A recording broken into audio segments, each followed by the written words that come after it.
আজকে আপনাদেরকে বলতে যাচ্ছি এমন কিছু গুরুত্বপূর্ণ তথ্য, এমন কিছু গুরুত্বপূর্ণ উপকরণ যেটা সম্পর্কে যদি আপনি দেখেন কখনো, ধরে নিতে পারেন এটা একটা টক্সিক রিলেশনশিপ।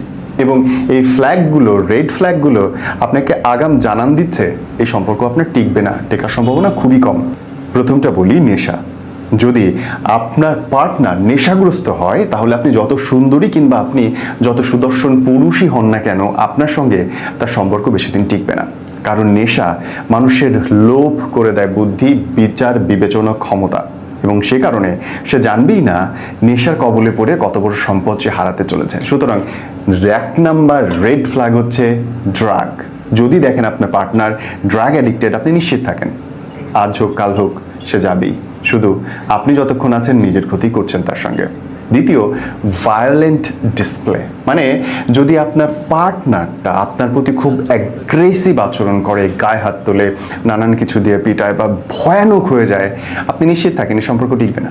কারণ কোনো না কোনো এক সময় এমন অত্যাচার শুরু করবে সেটা আপনি নিতে পারবেন না। 1 দিন 2 দিন 3 দিন, তারপর শরীরের তো ব্যথা বলে একটা জিনিস আসে, ক্ষমতার তো একটা লেভেল আছে, ওটা পার হয়ে যেতে খুব বেশি দিন লাগে না। এবং ভায়োলেন্ট অ্যাক্টিভিটি দেখলে সাবধান, কারণ এইটা 2 নাম্বার রেড ফ্ল্যাগ যে কোনো সম্পর্কের জন্য। 3 নাম্বারটা খুব মজার। 3 নাম্বারটা হচ্ছে রিলেশনশিপের গোল। দেখবেন আপনার এবং আপনার পার্টনারের অনেক সময় সম্পর্কের শেষটা কেমন করে দেখতে চান তা নিয়ে ঝগড়াঝাটি হয়। আপনি হয়তো চান খুব সুন্দর একটা বৃদ্ধ বয়স আপনার একসাথে কাটাবেন, একজন একজনের লাঠি হবেন, কাঁধে ভর দেয়া মানুষ হবেন, অবসরের আড্ডায় বিকেলের চায়ে আপনারা একজনের সঙ্গী হবেন। আরেকজন হয়তো চায় সারা দিন দুনিয়াতে যত কাজকর্ম আছে বৃদ্ধ বয়সের আগে সেটা শেষ করতে হবে, সারা দুনিয়াতে যা কিছু আছে বৃদ্ধ বয়সের জন্য কিংবা জমিয়ে রাখতে হবে।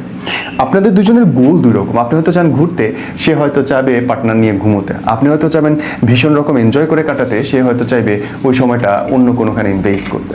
সো এইটা খুব বড় একটা রেড ফ্ল্যাগ সম্পর্কে। এই যদি দেখেন যে ঠিক নাই, দুজনের এইমটা ঠিক নাই সম্পর্কে, ও সম্পর্ক বেশি দিন টিকবে না ভাই, আজ না হয় কাল গেল বলে। এই পয়েন্টটা অধিকাংশ মানুষ আমরা ব্যাড রিলেশনশিপে দেখে থাকি, আর সেটা হচ্ছে অতিরিক্ত জেলাসি এবং সন্দেহ প্রবণতা। যদি আপনাকে বাথরুমে যেহেতু তাকে বলে দিতে হয় যে আমি বাথরুমে যাচ্ছি, খাওয়ার সময় আমি এটা খাইতেছি, বন্ধুদের সঙ্গে আড্ডা দেওয়ার